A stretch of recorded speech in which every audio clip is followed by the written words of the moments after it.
All right, today we have two lectures, one entitled Adolescent Nutrition and the other one that has to do with eating disorders. So first I'll talk about adolescent nutrition.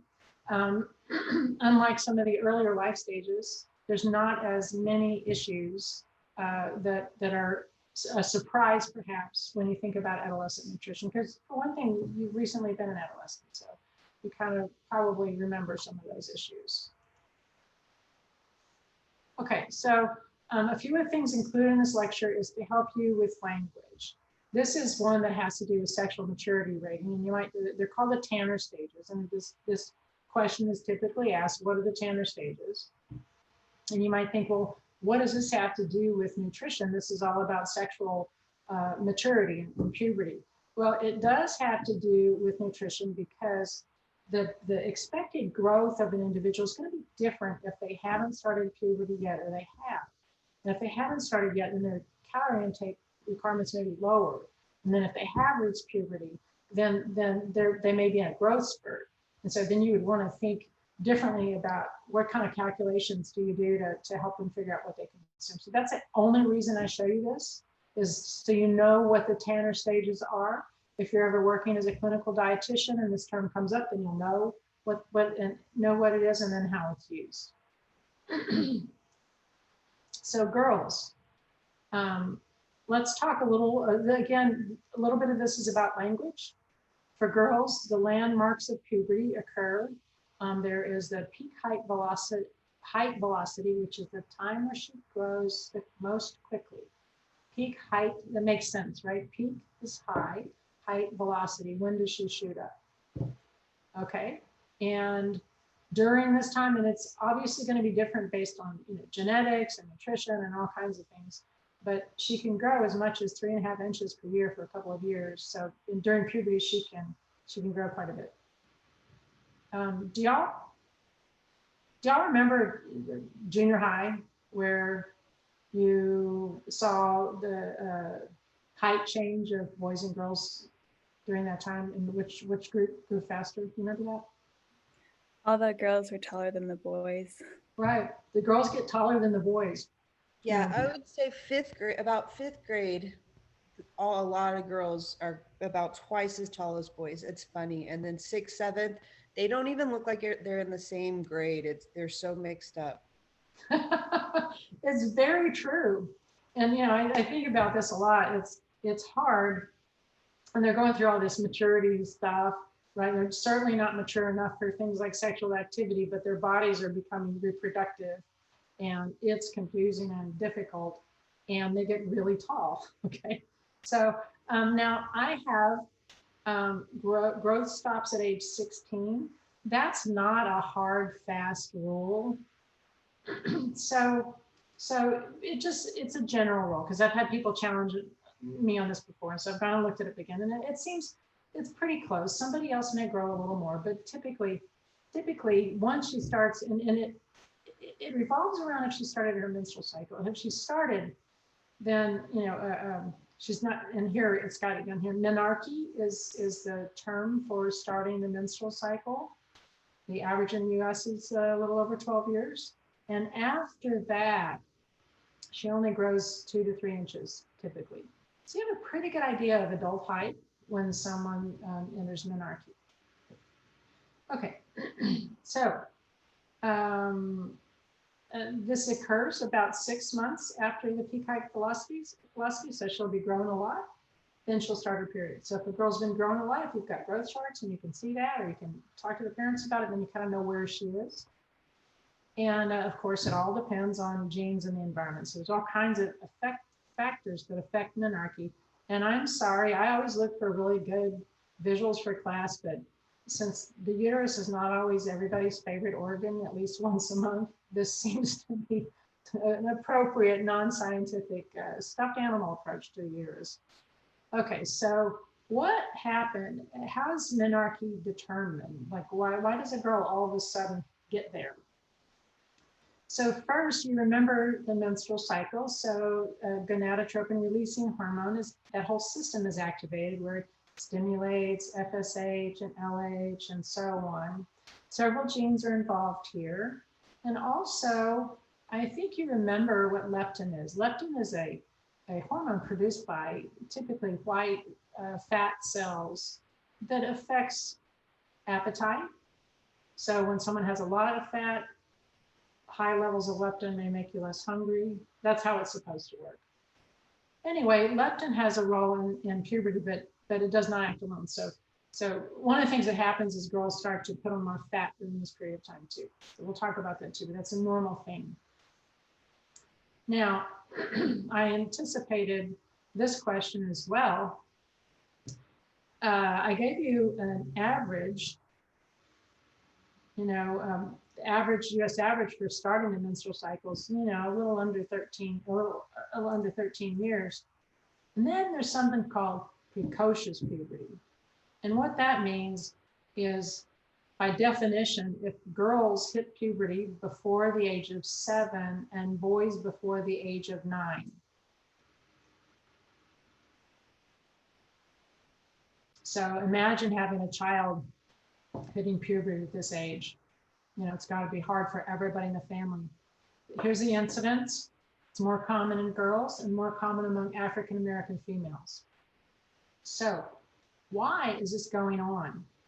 Okay, one factor is if people are small for gestational age at birth, and they grow rapidly during that first 2 months.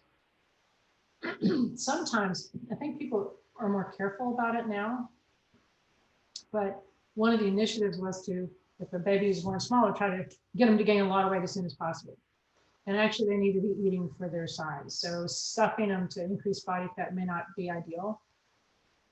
And another contributor is the American world right here: obesity, high calorie intake, high protein intake, and inactivity. And inactivity, unfortunately, is very common. And, we have it built into a lot of the schools, but a lot of people can get out of, this is back when we went to school, right? A lot of kids can get out of activity if they're in the band or if they're in something else or some intellectual pursuit. And physical activity should be front and center to the lifestyle of families, right? And so in many cases, it's not the case. So that inactivity coupled with too much calories, that's a recipe for gaining extra weight. And once that occurs, then that's going to trigger the puberty even faster. The other theory on this that also seems to have gained some traction is the presence of endocrine disruptors. Excuse me, I'm so sorry. These are chemicals found in plastics and in some pesticides that affect the hormonal system. An endocrine means hormonal, and a disruptor is something that disrupts a hormonal system. And so some of the sort of additives that we have in our diets, including plastics, BPA and other plasticizers and phthalates, those are the compounds that are used to make some soft toys for kids that smell from shower curtains, those clear shower curtain linings. Phthalates are found in those. And then some pesticides. These may also be one of the issues involved in early precocious puberty.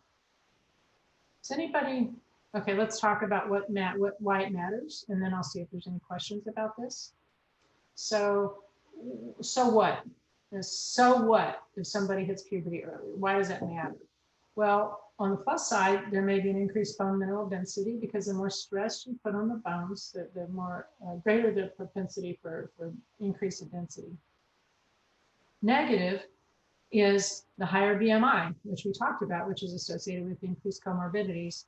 And also it's a marker for breast cancer. The longer in a person's life that they menstruate, the theory is the more exposure to estrogen during her life, which then increases risk for certain types of breast cancer. Interestingly, I don't know if you remember this, but when we talked about nutrition prior to pregnancy, when we talked about the benefits of breastfeeding, one of the things that we said is breastfeeding may help decrease risk for breast cancer for women the longer they breastfeed. And it may be simply the fact that during lactation, her estrogen levels are lower. And so the breasts are differentiating to produce milk and they don't have that exposure. Test. Sorry, I'm going to turn my sound off and cough, okay?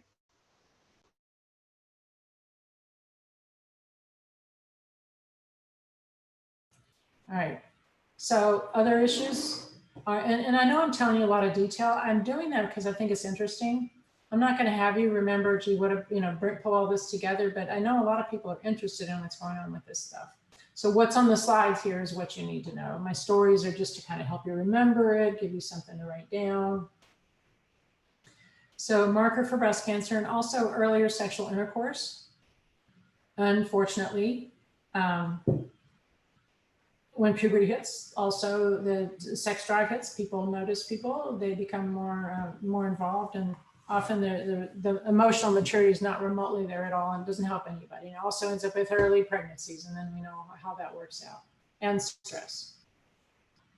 Any comments on early menarche before I move on, or earlier precocious puberty?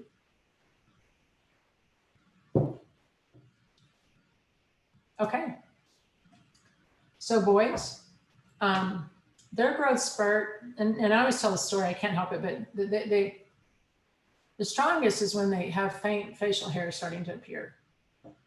And look at their peak height velocity is quite a bit later than it was for girls, right? And they can grow more per year. And so they end up getting taller, and typically, not all of them, but on average. And growth ceases at around age 21. So I've definitely had students in my classes before going, I'm still growing, I'm 20, and I'm still growing. I'm taller now than I was, a couple months ago. So people do still continue to grow. So what I remember is when my son was 12, he was a little boy still. He was riding a skateboard and all this kind of stuff. I mean, I know they keep riding skateboards, and he had a friend come over and play with him all the time. And his friend was like, my son Mason was always, shorter than I was until now he has 2 inches on me, but we compared them weekly, right? And so he never shot up. He just slowly grew. But he had a friend that was almost, 6.5 feet tall, also age 12. And so his friend hit this peak height velocity much earlier. So there's a range of this, right? So everybody's different is the story, and it's not always negative or positive. It just helps to remember that because his friend's going to need more calories than he did, right? Okay, so the average weight gain is 20 pounds per year, and the body fat changes. So for girls, the body fat goes up. For boys, it goes down typically, and that's in a healthy environment, right? Okay, so let's look at some key nutrients for ages 14 to 18. Let's look at energy first. So I have females over here, males over here, and then what's in common between the two of them. So calories during this age range, almost 2,400 calories for girls, and males more, 3,100. The difference, of course, is going to be affected by physical activity. In fact, people that are very inactive do not need as many calories. They need the nutrients that go along with these calories for growth. So it's another argument for staying physically active. I think there's a million arguments for that. Look at the fiber difference. Fiber calculations go along with calorie requirements. So because calories are fiber requirements higher, this is the same as it is for adults. So is this. And then look at the differences in iron. At this particular point in time, the iron requirements go up for girls and continue because of menstruation. I'm gonna cough again.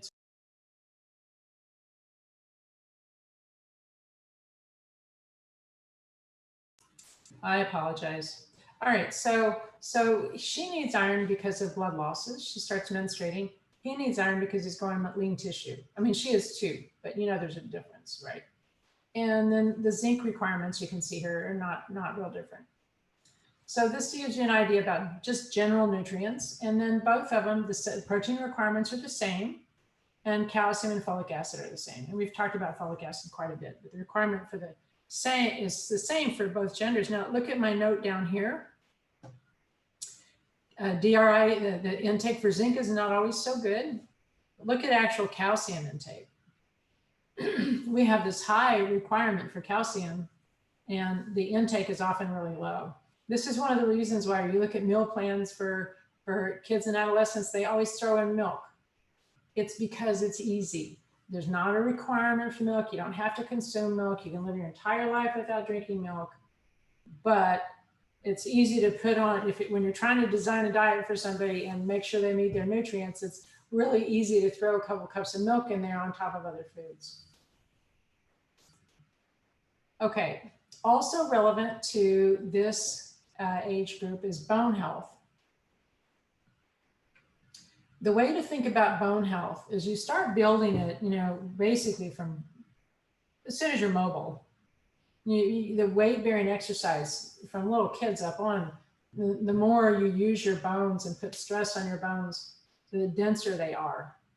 And the way to think about this is the more dense your bones become during these developmental years, in particular in adolescence, the more dense your bones become, the more protected you are from bone loss later on when you get older. Even for males and females, we'll talk about this with older adults, but bone density goes down. Especially with women post-menopause, there's a precipitous decline in bone density. So if you're planning for a lifetime, which this is your body is the only car you get to drive in your life, right? So plan for a lifetime. So exercise regularly, and including weight-bearing exercise throughout life should be recommended.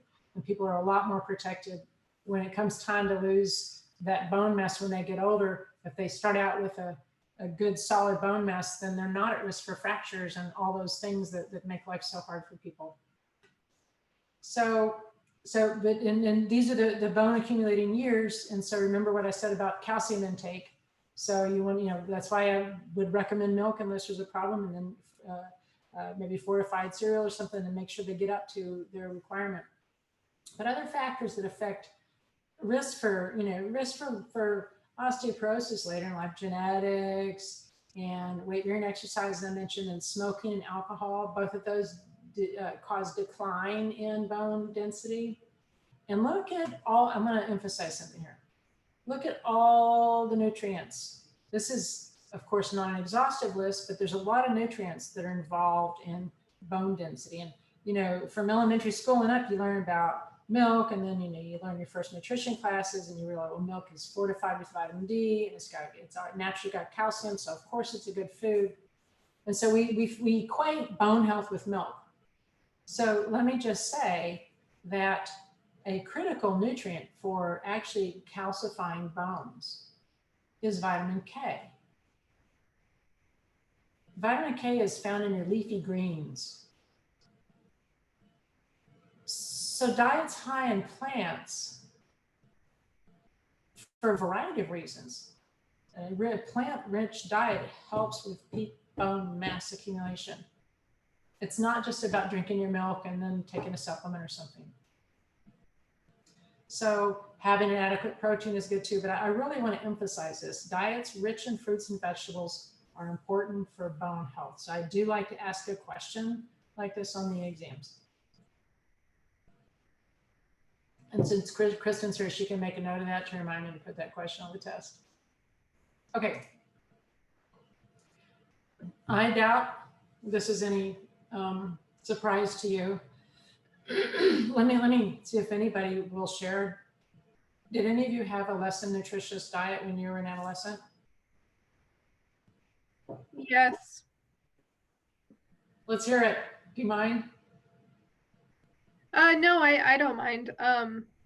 So when I was growing up, I kind of was allowed to eat whatever I wanted, which obviously being a kid, I was like, heck yeah, this is amazing. So I ate a lot of like Doritos, I drank soda, I ate a lot of those like microwave meals that you just like throw in the microwave. And my mom didn't cook very much. And I wonder a lot about how that's affected me, because my diet is definitely above average now. Like obviously I focus on it. I care about nutrition. And it definitely has changed me a lot as far as like my health is concerned, which is great. But I wonder a lot about how my childhood affected me in a way that I like am never going to be able to make up for, Excuse me, that's a really good point. And what I can say is a blanket answer is the bone density issue. You've still got till you're age 30. You still accumulate bone until you're age 30. So starting from adolescence all the way up, exercise, do weight-bearing exercise, keep your dietary intake of all these healthy things. That'll help. You're not done yet. So that helps. With the other nutrients, you know, it depends on how they affect us in the long term. You know, our diet's high in salt can affect our risk for hypertension later on, high in sugar, affect our cardiovascular system and all these things. So those things matter, but reversing it changes a lot. For example, let's look at people that have diabetes, you know, type 2 diabetes, that have just been, you know, going along, eating whatever, and just living the American life, not very active. If they actually approach this and have the resources and stop eating the diet and start eating more nuts and more healthy foods and not eating the garbage and all that kind of stuff and exercising, they can reverse some of the detrimental effects of diabetes and become where they are no longer dependent on insulin. So I think it's a good example of how we can turn things around. I think what's hard for kids at this age is, and this is I think everybody that's ever gained too much weight and then try to keep it off. Once you've done that, the struggle is real. You may have heard the set point theory, where your body has a set point in mind and it tries to get you to eat up to that. I don't know if y'all ever heard that. You probably, I used to teach about it in the intro class, but so let's say you, I don't care about your height. I'm just going to make up a number. Let's say your normal weight would be 100 pounds. And by normal, I mean healthy BMI. So fictional person. And you weigh 140 pounds during adolescence. Okay. That can be addressed. We'll talk about it. And if you, that can be addressed through lifestyle change and all these things. And it can also affect cardiovascular health and everything else. You can affect it. However, the body is still going to want to fight for that weight. There's something about it where they say, if you've learned much about weight loss diets, people look at a lifestyle change the calories that you're consuming. They can lose, if they can do that successfully, they can lose weight. But as soon as they turn back to those original habits, sometimes it's immediate, sometimes it's a year later, then they'll work their way back to where their weight was. So, and I don't like to focus on weight in a pejorative way. I only focus on it with respect to long-term health. Okay. So, yeah. So I can't think of too many typical American diets that are all that healthy. Can y'all? Dr. Kershaw. Yeah, Carrie. So the set point, if you change your, if you do change your diet, say if you were overweight at one point and then get to a really healthy weight that you're comfortable in, and you stay there, is there going to be a time whenever that set point kind of balances out and changes, or is there, a point in your life where that kind of... Okay, here's what I'm going to say. I'm going to answer that to the best of my ability. And I have to say, these kinds of questions and conversations are very nuanced and they're constantly being studied. And so what I say is only based on my current understanding. But my understanding is that once you reach a weight, your body kind of defends that weight. If you change your lifestyle, so for example, you were sedentary and then you start walking 4 miles a day or running a mile a day and doing something else. If you change your lifestyle, you can bring your body composition to a better place. And as long as you maintain that activity, you can lower your set point. You can defend, you and your body, you can make an agreement, right? To defend a lower set point. But if the activity cuts back and then the calories increase, then it kind of comes back to haunt people. A lot of people successfully, don't feel negative about it. A lot of people successfully take weight off and keep it off, but it's a lifestyle change. And a set point can be changed, I believe, with those lifestyle changes. Okay? Yeah, thank you. Yeah, and French fries, yeah, everybody loves them. And you know what they do to us. Okay. I always include a discussion of acne in here because people want to know if there's a relationship between diet and acne. So, and it's a teenage question. So let's talk about it a minute. What causes it? Acne is caused by overactive sebaceous glands. Those are glands in the face or other parts of the body that produce excess oil. And the oil is different in some people that are more likely to have acne than others. So it's a different composition. It's just a genetic predisposition. And oil, what happens is the oil remains in the pore and then blocks the duct. So instead of the oil coming out here, then you have a blockage, and then that starts that painful creation. And also, more skin cells produced than is normal with a slow shedding of cells. So people also have an increased production of skin cells. Here we go, right here. And proliferation of normal skin bacteria in an anaerobic environment of plug duct created by excess sebum. Okay, let me say this again and slower. What happens is with the oil and with the excess skin, a normal skin bacteria starts producing waste products. Normally it would only be present in a certain amount, but because it's in a plugged duct, it's in this little tunnel in there and it's anaerobic, it produces waste products that cause inflammation. So it has to do with oil production, skin cell production. Some of this is just bad luck and difficult.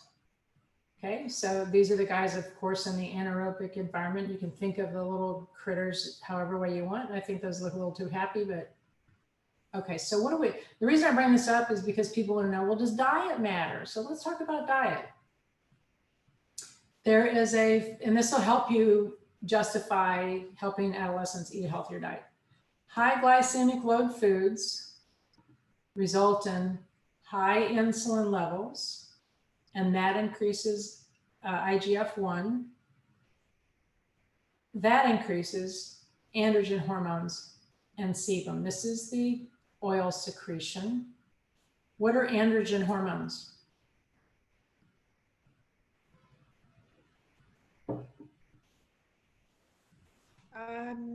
Are they male hormones? Yeah, yes, thank you. So let's parse this statement again and take a minute. High glycemic load foods, in other words, foods that raise your blood sugar real fast. I'm thinking M&Ms are a good one, right? There's a variety of food, real food. Rice does it too. Cause, blood sugar goes up, insulin goes up. You know this.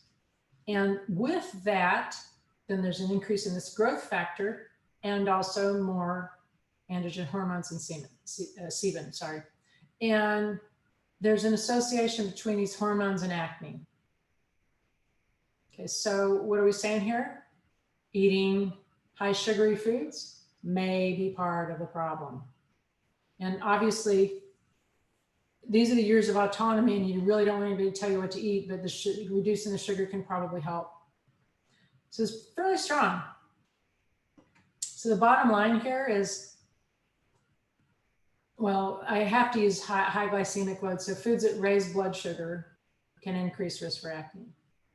Okay, so weaker, there's dairy, and people are always trying to come up with what's wrong with dairy, and sometimes dairy, there's some arguments about it, but I'm not too concerned about dairy consumption unless people have lactose intolerance. However, there may be, if someone's drinking a lot of skim milk, that's got lots of protein in it. That may also stimulate insulin. Protein will also stimulate insulin. So it's the same kind of thing. So high sugar and high dairy might be a problem. And especially skim milk. Now I'm not talking about your 2 cups. I'm talking about, over the years I have heard, guys in particular say, well, I drink a gallon of milk a day. So you have to think about normal consumption. Your norm is one thing, everybody else's norm is something else. So it's always good to say, well, how much milk do you drink? And what are your dietary habits? And you might be able to help with that. And so we need more research for these other nutrients too. So this is hard to research because diets are so complex. And you can't do double-blind research because people always know what they're eating. If they're in a control group or experimental group, they actually know what they eat. But it's of interest and important for people going through this life phase. Okay, so I take advantage of this particular lecture, which is not a very heavy lecture, to bring into our memory reminders of good food sources of basic nutrients. So we've talked about how these nutrients are important. So vitamin A, look at all the plants. You know they're orange or dark green, right? Did you know that spinach is dark green, but if you removed the green, you would see orange? And my argument for this is look at fall colors, not in Texas because we don't have very many good trees here, but in leafy plants, we have lots of chlorophyll, but we also have carotenoids, the precursor to vitamin A. So when you look at spinach, it looks green and you think, oh, it's just got chlorophyll. But the green is masking the orange, and the orange is there and carotenoids are there. So vitamin A, same with broccoli, vitamin A is found in your characteristically orange foods, but also in some deep green ones. Okay, notice I don't have liver and milk here as sources. Those are sources, but what we want to emphasize in the diet is eating plant sources. These have so many other benefits besides providing vitamin A. And I know you're aware of a lot of them, right? But we're talking about consuming whole foods and all the phytochemicals and the fact that if you consume a whole foods diet, then you're not eating pastries and all those kinds of things that are anti-health, right? So one of the benefits of just eating real food is you don't eat garbage as much. B6, mostly found in high protein items. Look at that, soybeans, meat, fish, bean, nuts, those are all high protein. And then bananas and whole grains are the other exception. Vitamin E, a lot of people don't consume enough vitamin E. And it's pretty easy to do if you eat a whole foods diet and throw some nuts into your food. Vitamin D, we've talked about this. Maybe also fortified soy and so forth. Vitamin C, I think you probably could come up with that list yourself, and folic acid as well. So just want to remind you of healthful food sources. Iron, fish, lean meats, green vegetables, dried fruit, calcium, we've talked about this before, besides dairy products. You want to circle these: broccoli, bok choy, and kale. These are the peculiar group of plants that has calcium that is highly bioavailable. So this regular consumption, I don't know how you guys make broccoli or if you like it or not, but a couple, 3 times a week, I'll take it and make florets and throw a little olive oil and salt on it and stick it in the oven and roast it. So it's like a common, it's our salad, or we eat while we eat dinner, we just eat another cup or 2 cups of roasted broccoli. So there's lots of ways to get these foods in that's not real hard to do and tasty. If you haven't had roasted broccoli, you should do it because it's real different than steamed broccoli. So anyway, here's your calcium sources. Salmon in particular, if it's canned salmon with the bones. Here's your zinc. Again, these are high protein foods, mostly. Magnesium, nuts, legumes. And here's your fiber, which is, you can figure this out too. So what are you supposed to do with this? I know this is, throwing all these nutrient sources at you, all at once. So you've had this as background information in all of your classes. And I want to include it here so that you remind yourself what good food sources are. Because as much as we need to know about how much of a nutrient we need to consume, we really need to know how to eat it without getting our calculator out. Like, how do I just make sure my diet provides these nutrients? And look at this, I can think of several salads or meals or, potluck dinners or Instant Pot dinners or whatever that include a lot of these components and not things like macaroni and cheese, right? Okay, so it's a different way of looking at food. So what do I do with it? I know everybody really wants to know, well, is this going to be on the test? Typically, it's multiple choice questions. And it would be something like, which of the following is not a good food source for magnesium or fiber or calcium or iron? So we ask you what's a good food source or what's not a good food source. So I want you to study it because it's really good to be conversant in your food sources and nutrients. It helps with your credibility with people as clients and with your family because quite face it, since, oh, wait. I usually have this talk about Thanksgiving because everybody has family gatherings during Thanksgiving, and then the issue of food comes up, and then people don't trust you anymore, and then they argue with you. But you may be like many people and may not be having family together for Thanksgiving.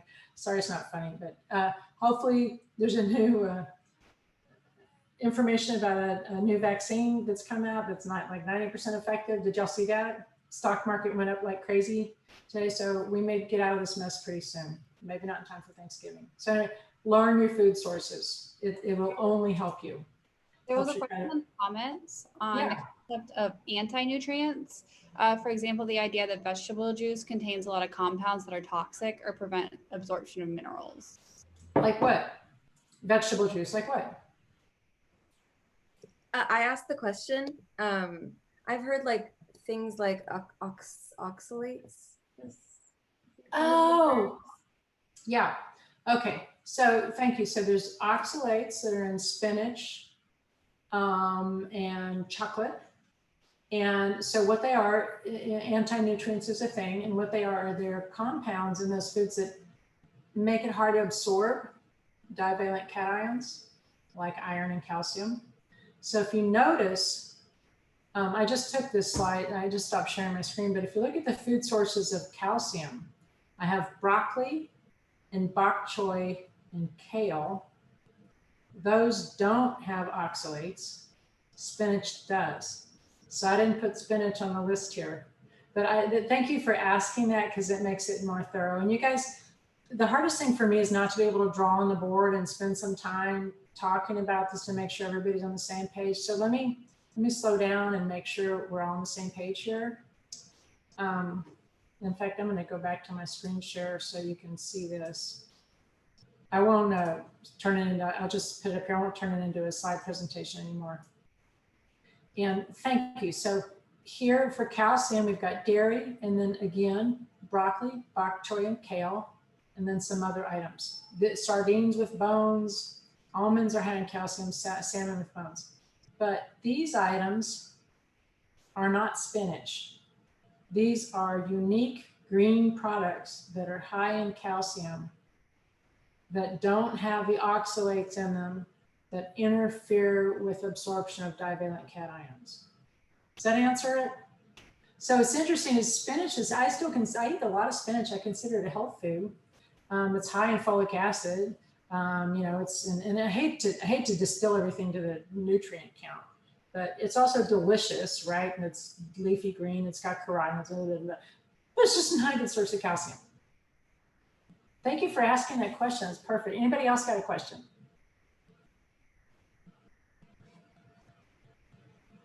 Okay, so let me, I'm going to talk about eating disorders next, but I want to start out, I wasn't sure if I had time to do this and I may not, but I want to start out with a couple of, us watching a couple of videos together.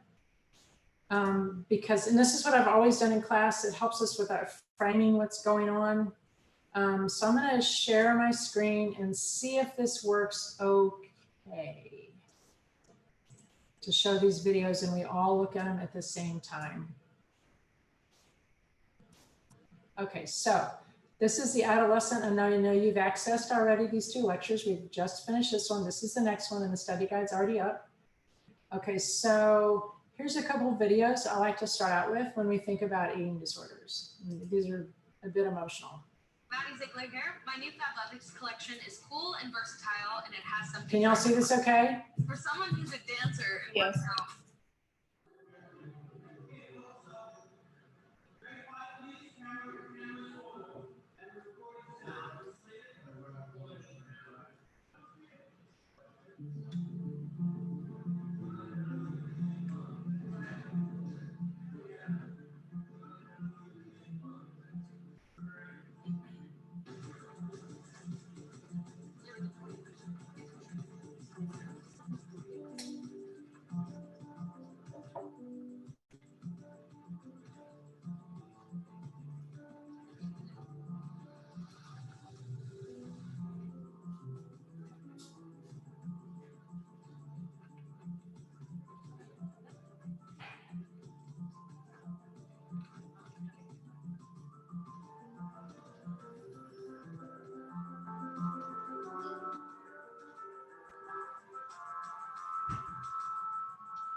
Okay, let's see if I can stop screwing this up. Okay. Any thoughts about that before I show another one? Have y'all seen that before? No.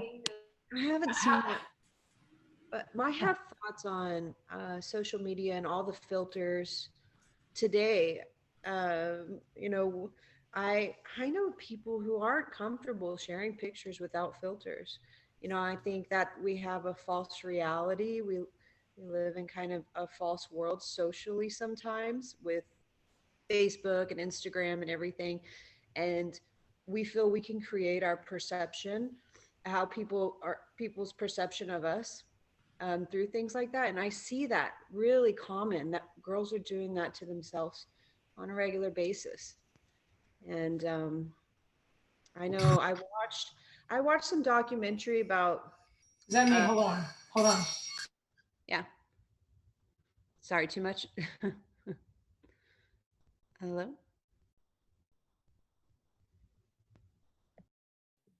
Dr. Kershal, you muted yourself. Do you hear this music? Y'all hear music coming from me? Yeah. Okay, so be quiet for a minute. That's why.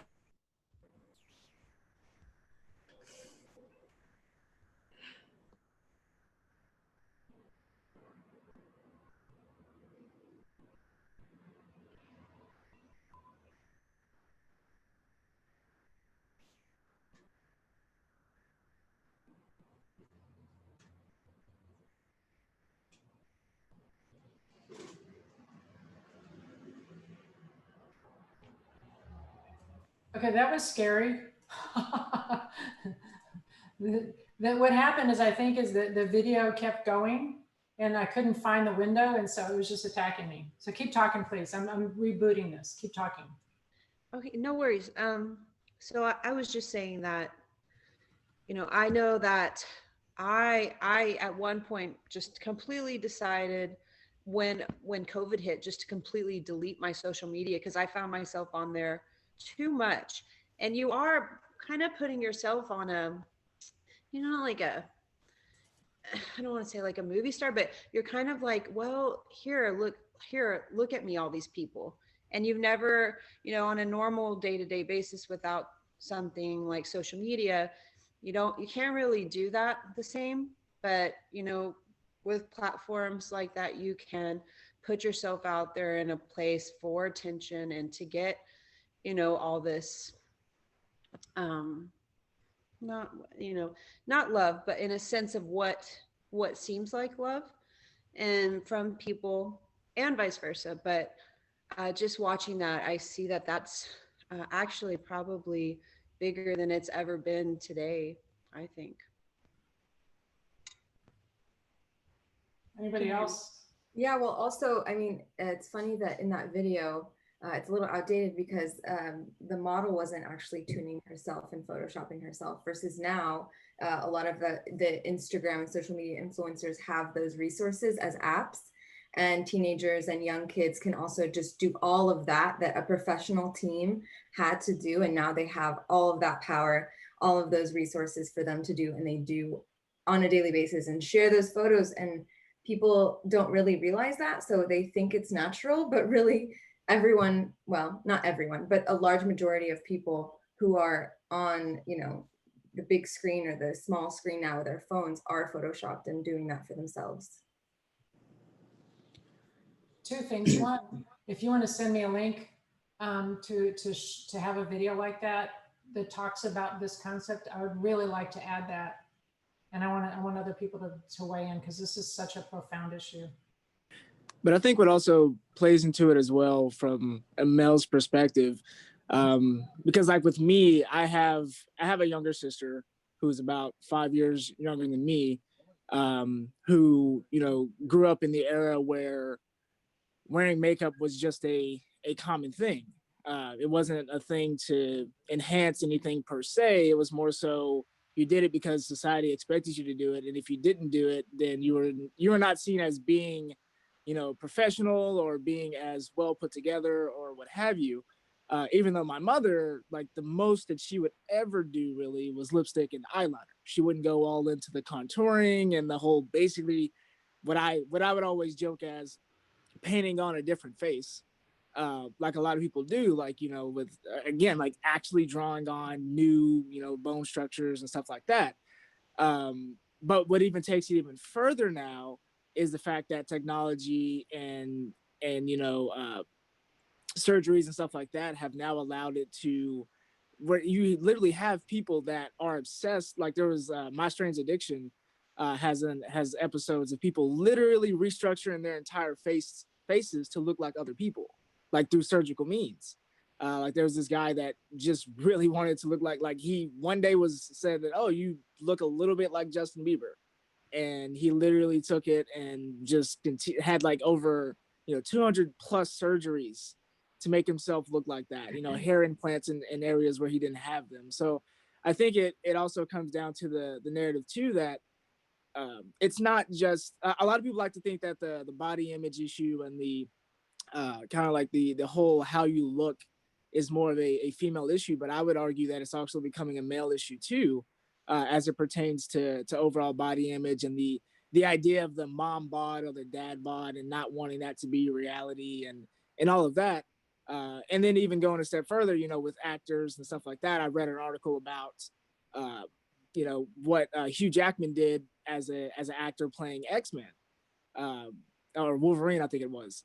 And he literally, like, they literally were like starving him and dehydrating him to a point where his muscles had to be like, this unrealistic look.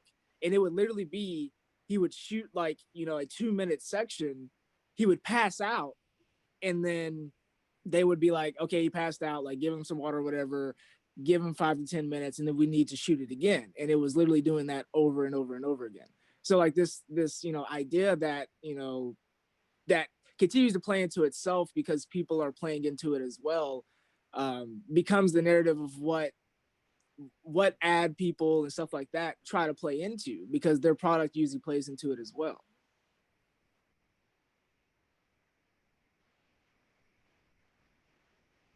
Okay, so I have a question.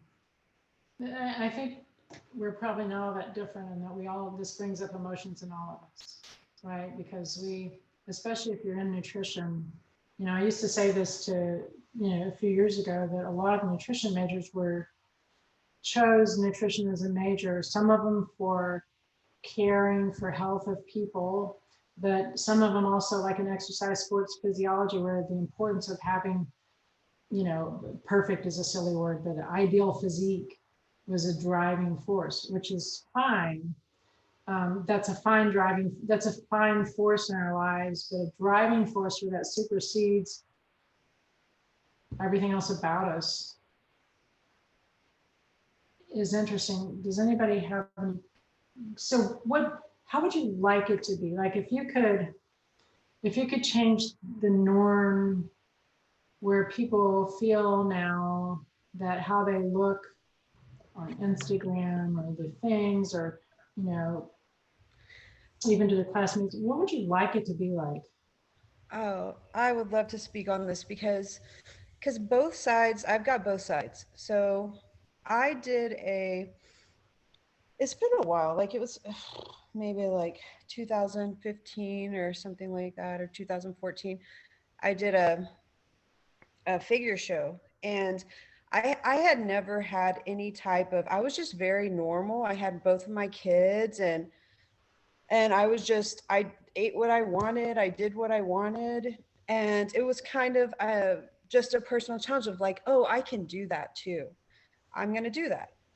And then I did. And it was so difficult that it really put me in like a binge eating disorder cycle for about 2 years after the show, where I was trying to stick to this overly strict diet. And then I was binging all the foods I was restricting. And it took me a really long time to relearn how to eat for nutrients and how to love my body. And I never had those issues before that competition. And so in an adult, but plus I had kids and stuff like that. And so maybe I was, trying to, get my young body back again in some sense. But I would say I want to see people on social media with no filters. I want to see people showing who they really are, or just less social media in general. I grew up before all of that, and I grew up where we played outside, all the neighborhood kids, and there wasn't as much fear about letting your kids, go down the street. And so I don't know. I just I would like to see less pressure on everybody to meet an unrealistic high standard that just isn't attainable. And it brings people unhappiness. It takes away, it steals happiness from people. And it's not what really matters. What really matters is enjoying the moment that you're in and what you have right in front of you. So Okay, so I'm going to say something here and then I want other people to talk, because to me, what you said is so profound. And we have the power to change this highlight on looks, which is such a small piece of the world. And I want other people to talk, but if you guys will, if you could, you don't have to do this, but if you would show yourself when you're talking, it'd be cool. Just, I don't care, about it, it helps. I see a few people here that you can actually see at least a picture of them. So if y'all would do that, it'd be cool, because I feel like I'm getting to know you a little bit, and then I don't know I have no idea who you are because I don't see your face, right? So do what you want. So let me say something, Carrie, spot on, which is the models before we had all this Instagram stuff, that when we looked at models, like who could really be a model?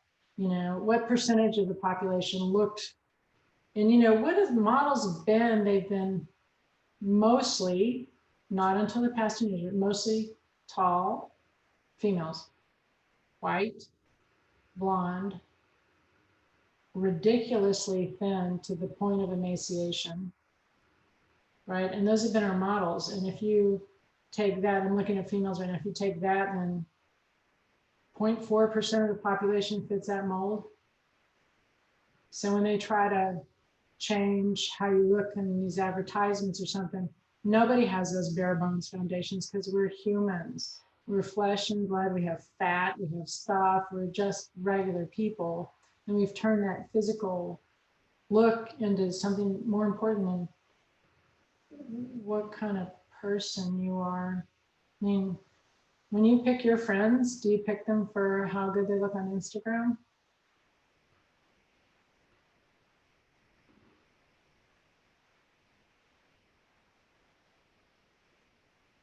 I hope not. What is important? Go. Thank you, Blake. I would say personality is most important when picking friends. And just like what they care about, like their interests compared to your interests and stuff like that.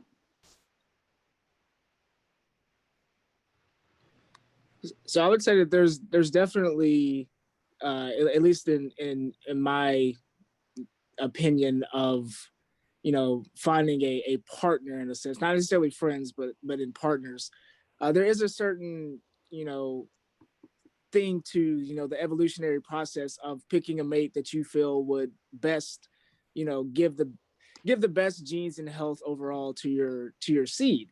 That would, create the most effective way of keeping that gene pool alive from a scientific evolutionary standpoint.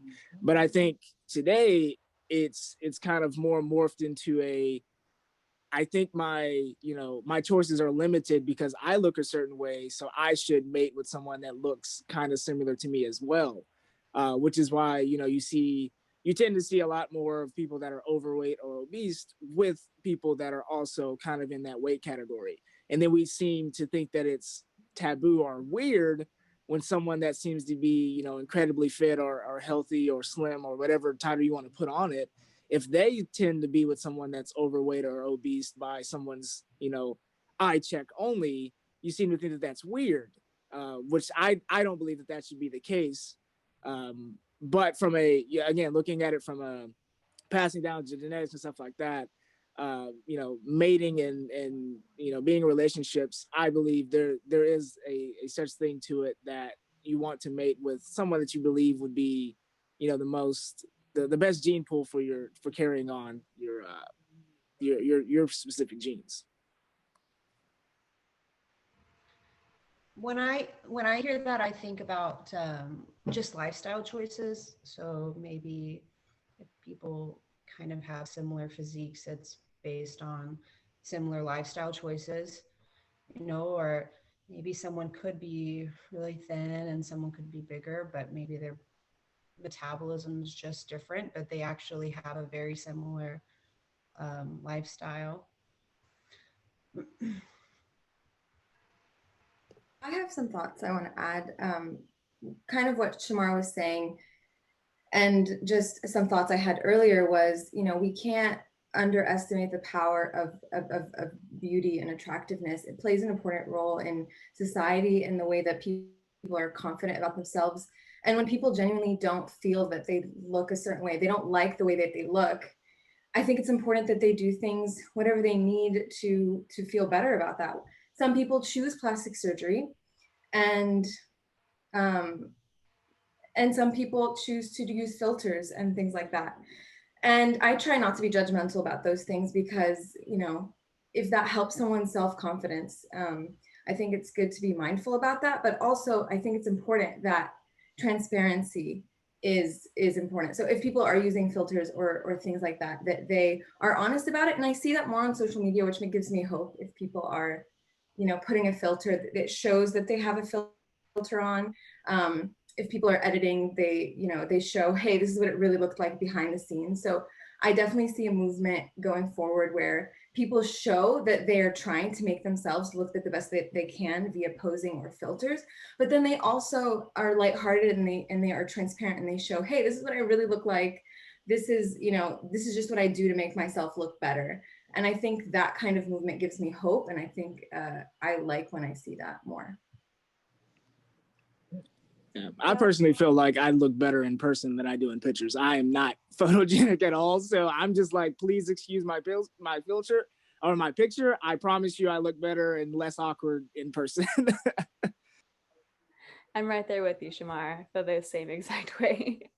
But I'll add to what you're saying. It's such a sticky situation because part of me is like very empathetic towards people who don't have that confidence, and ultimately that's the only thing that would fix all this. Is everyone needs to have the confidence to be okay in their own skin. But I completely understand that we are all made differently and we all look differently, and unfortunately the way of the world is when people first meet someone, it plays a big part in how we first kind of judge someone, our initial thoughts. And it's like the only way to kind of break through that too is knowing that and getting around that to excuse whatever first thoughts you have about someone's look physically. And I think we are going in the right direction in terms of now models. We don't just see like skinny, tall, white girls. Like now there's all sorts of people, and I feel hopeful that we can continue to go down that road.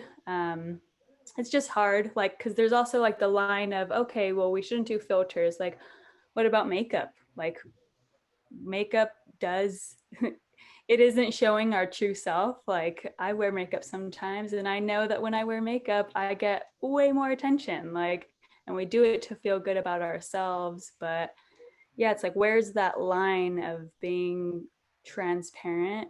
It's just hard. It's a dilemma. If I may interject, there's a movie or slash documentary on Netflix called The Social Dilemma.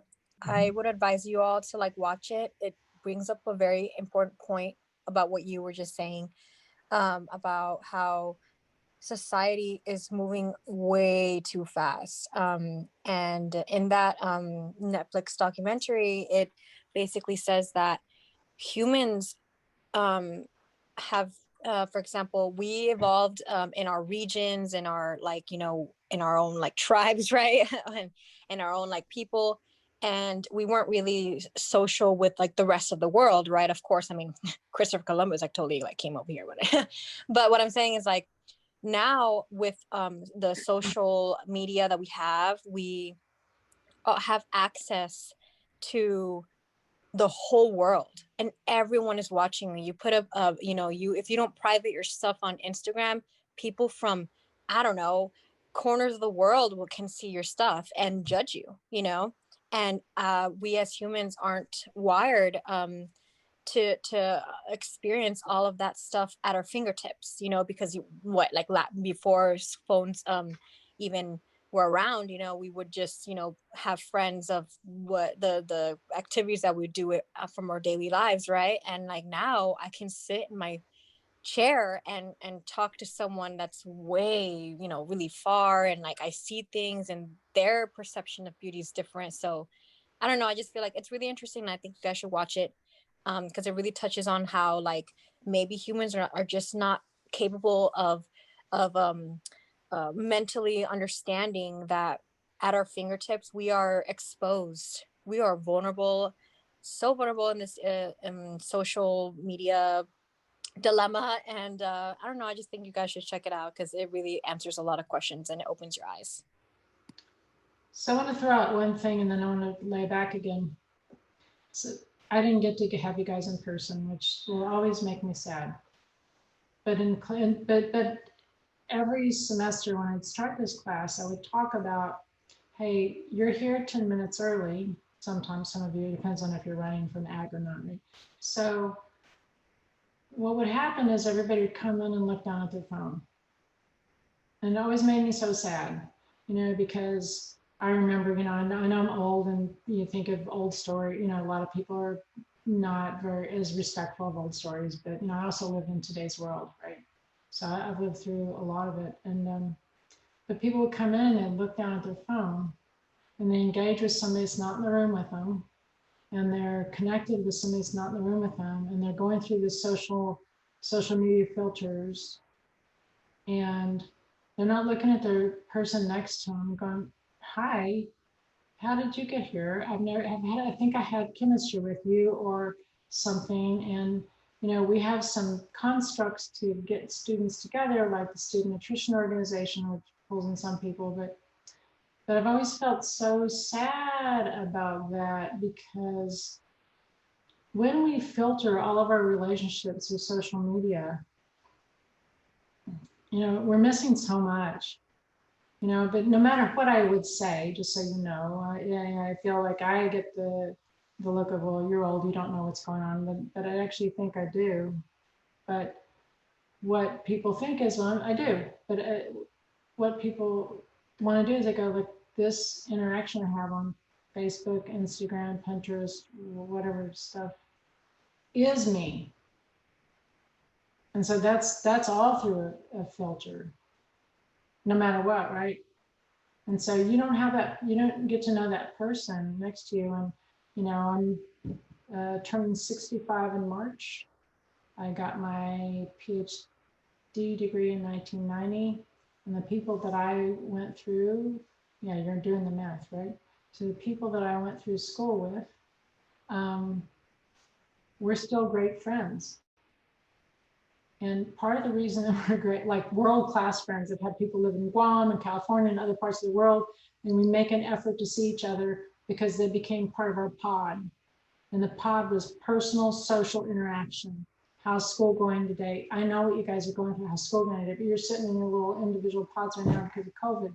But even if it wasn't COVID, many students sit in the classroom and they narrow their acquaintances and the world based on the social media stuff. Right, so I know I guess I'm taking a little bit out of context, but my goodness, you're missing out on the richness that happens sometimes from serendipitous personal interactions with somebody sitting next to you, and then you find, well, I do have something in common with you, but you wouldn't have come through my filter, you know. So, and then going, I do want to say this one thing. So, going back to the physical judgment, I'll bring this in with older adults too, but so I am one now, right? But I've been teaching since I was 21. So I'm 64. I started teaching biology then. So I taught when I was younger than a lot of people in my classes, which forgive me, but I wasn't quite smart enough to do that at the time, but I did do it. They hired me to do it and I had to learn a lot. But over the years, things change. And this judgment thing some of you are talking about, I find very interesting. So I've had great friends in health and human performance at Texas State. And some of them have said, well, you know, I'm concerned, or I wonder about the nutrition faculty because they're not as fit as we are. Are the nutrition faculty really the best representations of what humans should be? I'm paraphrasing. So what's going on there? Judgment, projection, lack of, and I like some of these people, but lack of understanding that everybody's different. And if somebody's overweight, you don't know how they got there, and you certainly don't want to judge them for it.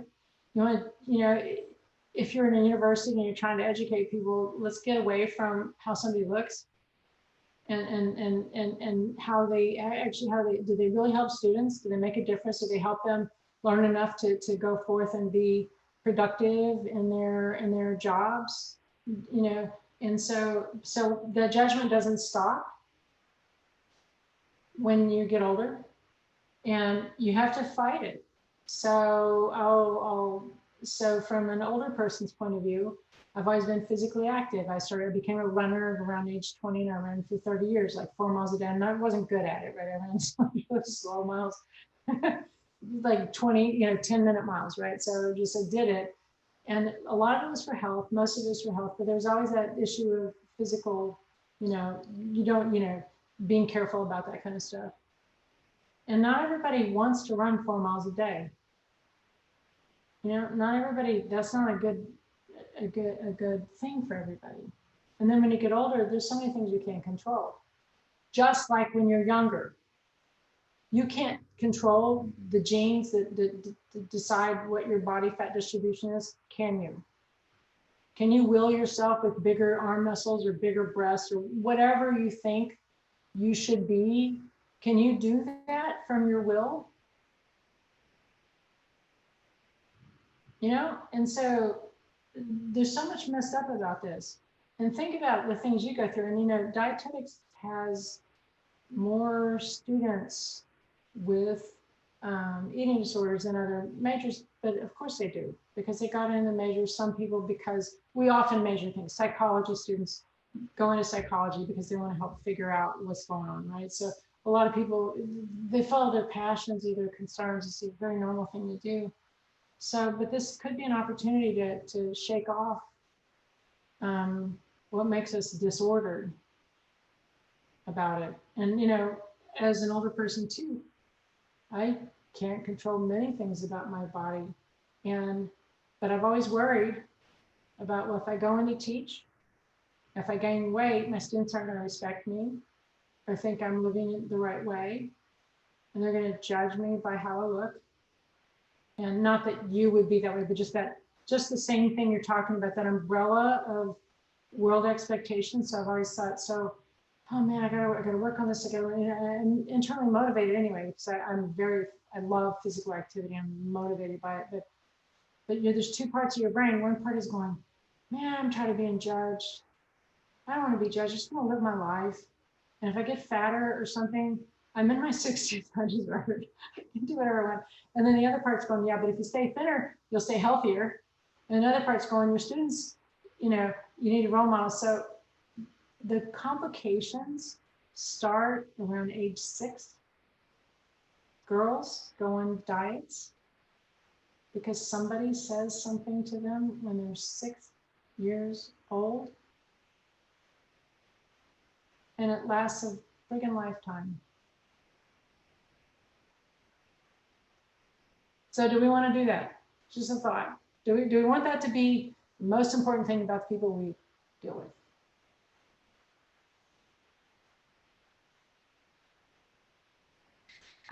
Dr. Chriselle, I think I've heard you say it, and I also heard uh, uh, Miss B say it before, was like eating for nutrients. Um, and I really like that line, like eating for nutrients and not like how nutrient dense is what I'm eating versus looking at food differently than that when I eat it. And I found that really helpful. I think I had Ms. B as one of my very first classes, and and that that impacted me a lot. I really liked that. So No, that's very cool. So eating for nutrients as opposed to like body weight, is that what you mean? Like, this will make me thinner. You know, you want to do that too, because overweight increases risk for health, blah, blah, blah. But you can do both at the same time. So you can construct and teach other people to construct meals and diet plans that are full of healthful foods. So you're eating for nutrients. So you're gonna eat the roasted broccoli and cauliflower. I toss roasted broccoli, broccoli, cauliflower, and onion sometimes, olive oil and salt, and do it. It's a very high nutrient dense thing. It's also really good, right? So you're eating for nutrients, but it's also something you actually like, which I think is different than going, I'm gonna gag down, some horrible tasting food. But thank you. Yeah, and then if you're eating for nutrients, then you're also avoiding non-nutrients, right? So something that, to the extent that you can, right? So Pop-Tarts, for example, argue with me, but do y'all eat Pop-Tarts? It's one of my, I'm probably way too old. What's an example of some shit food people eat now, kids? Yeah, Pop-Tarts is still kind of high on that list. Thank you. Pop-Tarts, Sour Patch Kids, Cheez-Its, copious amounts of, mainly like what I'm seeing is it's just copious amounts of food that, you know, the big issue with me growing up, kind of going back to when you were saying, like, you know, did I not have the most helpful, you know, childhood nutrition profile? And now that I look at it with the knowledge that I have now versus then, my mother would always be like, you know, wow, y'all just ate like, you know, 2 hours ago. Why are y'all hungry again? And I look at it, I'm like, well, it's because, you know, we were literally eating ramen noodles, McDonald's, and, you know, washing it all down with cereal, you know? So it's like, of course it wasn't going to stick. Of course, like that was the model for those foods, was to continue to have you come back wanting more and more and trying to get full off of those things. Or it'd be, you know, we'd have our sandwich, we'd have chips with the side of a sandwich. Like we would literally make half a sandwich just to give ourselves an excuse to eat a whole bag of potato chips. And so, you know, looking at that as a model, it makes sense why there was a lot of, you know, oh, well, I'm going through groceries like no other, or I'm going through, you know, the drive-through several times per day. And every single time as we got older, the receipt of, you know, when we'd eat out would just get bigger and bigger and bigger. And so now, you know, it's looked at as, well, you know, to cook and to get groceries and all this other stuff, like it's so expensive. And like I hear my mother say all the time, she was like, oh my goodness, I spent $60 in a grocery store and didn't even get one thing of meat. And I was like, well, yes, but, you know, you got a lot more healthful foods that, you know, don't stay on the shelf for 3 years and still be good. You know, I was like, because I would always tell her, I was like, it's kind of a problem if you're able to, you know, all the food that you get, you're able to go to the grocery store one time per month and that be fine. You know, so I was like, there's a such thing as, you know, yeah, you know, canned goods lasting a couple of months is not a bad thing. But when most of your stuff can sit in the freezer for upwards of 2 or 3 years and it still be, quote, good, it probably wasn't nutritionally good to begin with, with all the preservatives and all the stuff that they put in it. So it just becomes this big thing. And I make it a point for myself. I'm like, you know, as much as I hate it from a other, you know, expensive standpoint of like gas and getting in the car and all these other things, I'm like, you know, I should be going to the grocery store at least 2 times per day, because that at least I know I'm getting, you know, fresher fruit, fresher vegetables, fresher beans and stuff like that. And, you know, I'm constantly also getting a broad variety, because what can also happen too is that, you know, oh, that place has a 10 for 10 sale, and now you can just get 10 of that one thing, and you don't have variety now. You know, you get that 10 for 10 noodle pack, and it's like, yeah, you know, finances may make it to where you have to eat that some of the time, but it was like we were eating that even when, you know, money wasn't exactly the issue of us, you know, getting that, because we had gotten so accustomed to trying to make ramen noodles taste better by adding, you know, other artificial stuff to it, instead of just getting, you know, actual whole wheat pasta and then making a healthful meal from that. So it just becomes this whole dynamic of relationship with food, relationship with procuring food and storing food in a way to keeping it, you know, as fresh as possible for as long as possible. And then the challenges of when you have kids, especially when you have multiple, you know, trying to meet everybody's food taste preferences with, you know, what one will eat versus what one won't eat, and what the parent will eat and stuff like that too, because that kind of plays a role as well. So there's a lot that goes into it, which is why, you know, it's tough, and you know, parents try to do their best to educate and stuff like that and cook. Like my biggest thing has always been like, I'm not, I learned, I know how to cook more now than I did when I was in the house. And then even still then, out of my two other siblings, I knew the most about cooking. My brother was literally, you know, a microwave king. Like if you could not put it in a microwave, he wouldn't eat it, or wouldn't know how to procure it. And he's still kind of that way now, and he's almost 30. And then my sister, it's like if it takes more than 2 steps, she doesn't want to do it. You know, it becomes like this big task of doing all these things. So it's just a lot that goes into it that makes it difficult. And then you add on, you know, trying to get in exercise from a parent that doesn't, you know, put exercise on the forefront, and all of that. And then the stigmatisms of the, you know, family ties to certain dishes, and not wanting to demonize a great grandmother's recipe, because you're now starting to realize that it's just this diabetic hypertensive bomb that you've been eating for generations, and all of that, because you see food as food is incorrectly associated with love. It's like you give food to the people that you love, and when you tell somebody that the food that you're giving them is actually harming them more than doing them good in the long run, it's like, yeah, in the short term, yeah, it's amazing, it tastes great, it's the best thing I've ever had.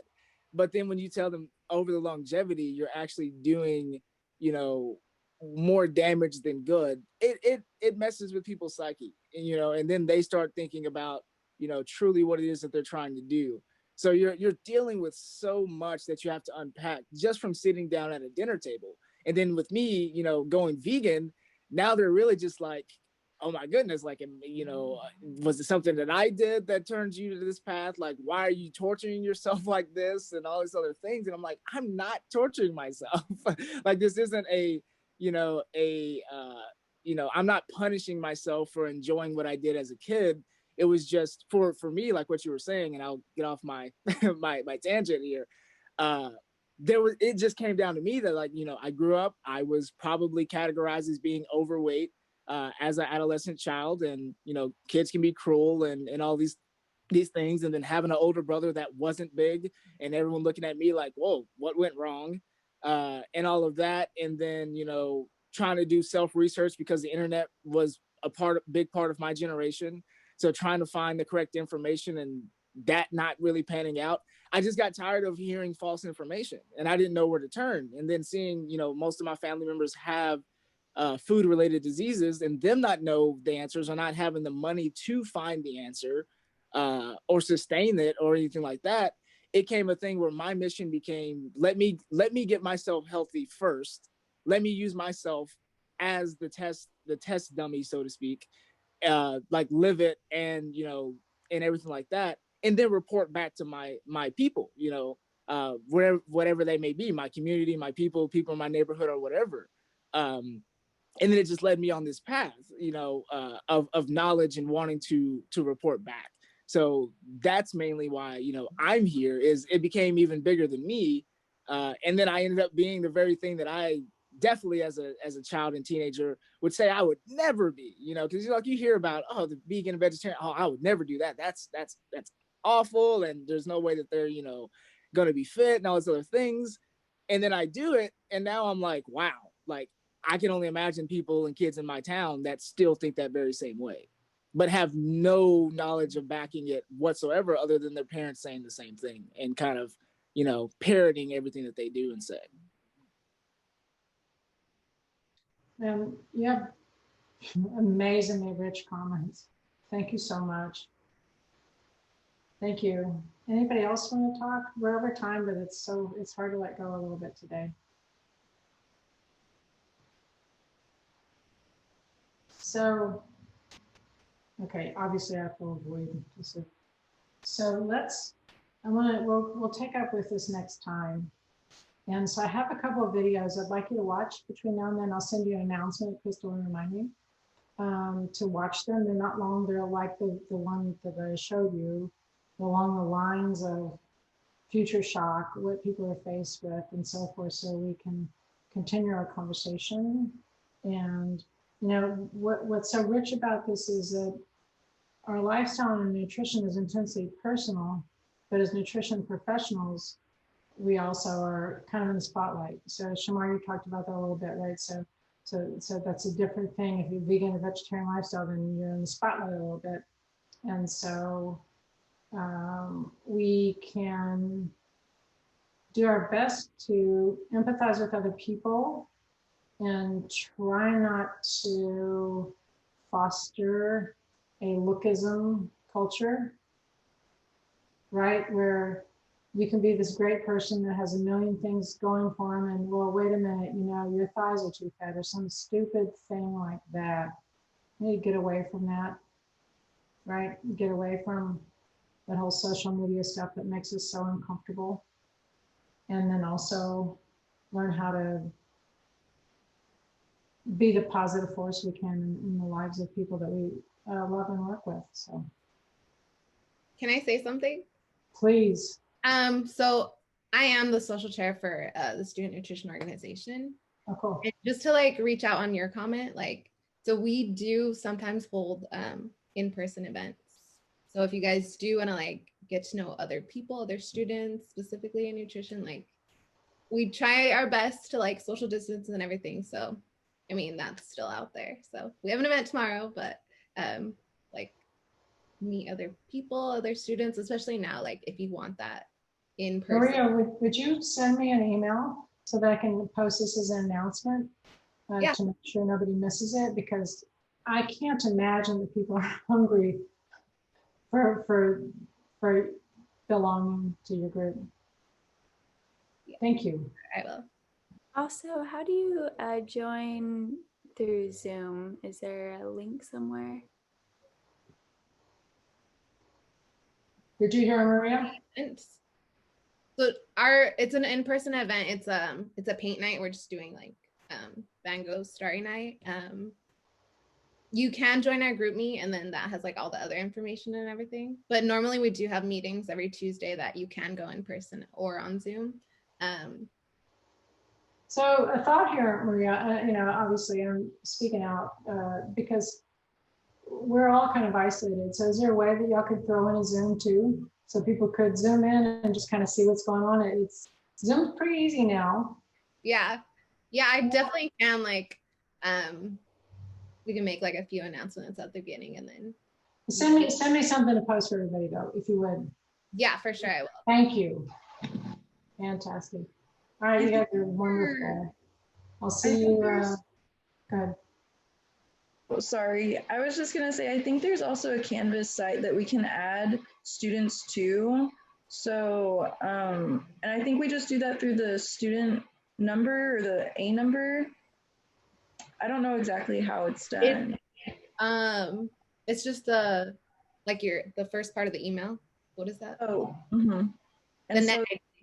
Yes. Yeah. And so that's another way to help also stay connected with like meetings and like things that are going on. So yeah, I just thought I would throw that in there. There's Instagram too. So let me put it. Thank you so much. You guys are great. I love talking to you today. So we'll see you Wednesday, and I'm going to beg you to watch a couple videos before. Thank you so much.